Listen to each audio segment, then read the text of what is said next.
what is the outdoor industrial complex? I haven't seen this phrase being talked about explicitly online. Like when I tried to do some research and I typed in outdoor industrial complex, nothing came up. So let me know if something is out there about this, but there's not, from my understanding, a true definition or description about this phrase, or that this phrase doesn't even necessarily maybe exist, but let me know if I'm wrong. I've taken the definition of the military industrial complex and the definition of the prison industrial complex, created a definition from those, using those as frameworks for the outdoor industrial complex. So this is what I've got so far.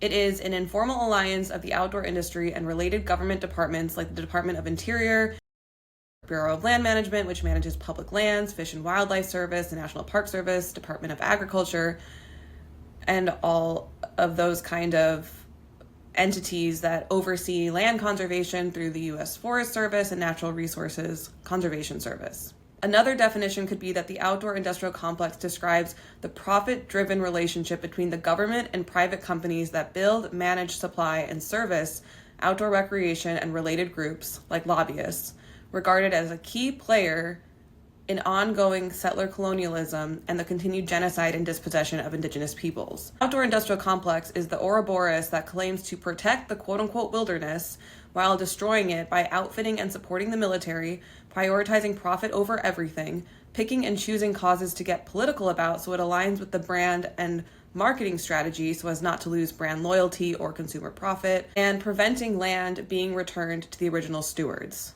So of course, the best example of the outdoor industrial complex is Patagonia, because they have such a strong brand amongst outdoorsy people that they are environmentally friendly, that they're fighting for us to have access to our land, when in actuality it's not our land, it is Indigenous land.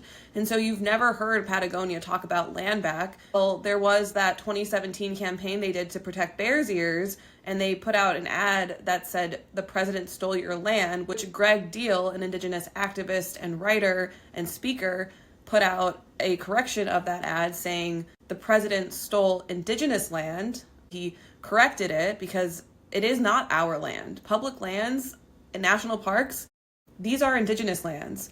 And so Patagonia only gets political when it is about recreational areas that directly impact their consumers, which directly then impacts their bottom line.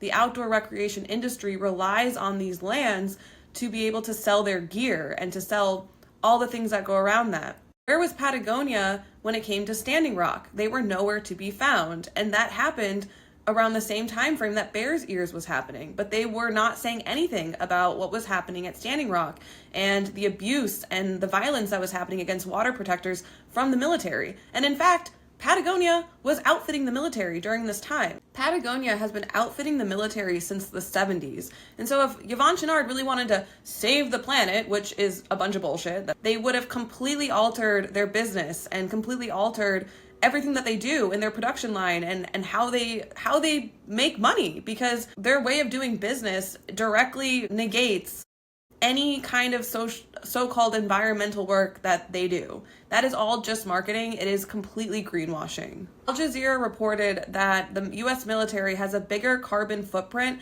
than any other institution on the earth. They also reported that the federal government gave money to select outdoor brands between 2011 and 2021, and $9 million went to the Lost Arrow Project, which is a subsidiary of Patagonia that outfits and supports the military. Patagonia, Yvon Chouinard, these outdoor brands and these outdoor public land lobbyists do not give a fuck about actually protecting the land in order to better the earth and the environment, because if they did, they would give the land back to the original stewards. A paper written by Jordan W. Smith for Utah State University, published in December 2025, titled "Public Land Private Partners: The Role of Private Industry in Outdoor Recreation on Public Lands in the Western U.S." Smith writes, quote, "Economic studies since the 2000s have shown that counties with significant national park, national forest, or BLM recreation acreage often have stronger growth in the outdoor hospitality and amenity sectors, and that this growth depends on land remaining open and recognizable to the recreating public.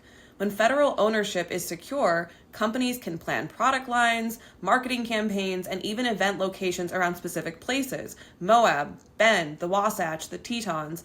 confident that those places will still read, quote unquote, to consumers 5 or 10 years later, end quote. So in other words, it's good branding and good for the bottom line of these businesses to partner with public land entities and to do advocacy for the national parks or for public lands. It's just good business. Environmental degradation, extraction, and violence is directly tied to the exploitation and violence towards Indigenous women. Yvon Chouinard spends a lot of time talking about the places he loves and the outdoor quote-unquote paradises that he wants to protect. He wrote an essay for the National Geographic in 2009 where he wrote about the Wind River Range and how much he loved climbing there and what a paradise it was. The Wind River Range is right outside of the Wind River Reservation, which is home to the Northern Arapaho and Eastern Shoshone nations. Something that I wish Yvon Chouinard cared about and took time to do advocacy around is the epidemic of violence against Indigenous women, Two-Spirit people, and non-binary Indigenous people. The current Indigenous homicide rate in the state of Wyoming is higher than the national Indigenous homicide rate. So the epidemic is incredibly concentrated in this place where Yvon Chouinard loved to climb, and yet he has said nothing about this. The University of Wyoming reported that 710 Indigenous people were reported missing from 2011 to 2020. And of those 710, 85% were juvenile and 57% were female. A report from the Seattle Indian Health Board's Urban Indian Health Institute reported that 95% of missing and murdered natives get no media coverage. For more information on this, I would look into the National Indigenous Women's Resource Center's work as well as the Sovereign Bodies Institute. You can also look at Otase's work, who is an Indigenous activist. Their handle on Instagram is @ndn.o. And it's an inactive account, but they still have a lot of great information on there. Of course, Patagonia, Yvon Chouinard, and other outdoor brands aren't going to talk about missing and murdered Indigenous people or land back because it's not good marketing and it's not going to serve their bottom line. But this is to give you a small glimpse into what I consider and what I'm calling the outdoor industrial complex. I hope that you'll start divesting from brands that are greenwashing like Patagonia and stop putting them on this pedestal. What I'm describing here, Patagonia, Yvon Chouinard, the epidemic of missing and murdered Indigenous women and people, and the outdoor industrial complex as a whole, is an example of toxic masculinity on a macro level. So yes, toxic masculinity on a micro level is men suppressing their emotions, becoming easily aggressive, emphasizing that men should be dominant. But toxic masculinity also looks like Yvon Chouinard, also looks like any billionaire. Yvon Chouinard is branded as like this humble, witty, wry, wiser, kind of grandpa, gentle and selfless. But no, he is a toxic masculine asshat just like the rest of them. Let me know your thoughts below. Do you think Yvon Chouinard's billionaire status helped or harmed the epidemic of missing and murdered Indigenous people? Sound off in the comments below, and especially all of you fragile bros out there who are sad that I'm criticizing your beloved sport and your beloved mediocre leader. Thanks for listening, y'all. This was a mini-sode of the Terra Podcast. I'm your host, Erin Monahan, the founder of Terra Incognita Media, a feminist response to the outdoor industry. Don't forget that early bird tickets for Disrupting Toxic Masculinity in the Outdoor Industry are on sale until February 22nd.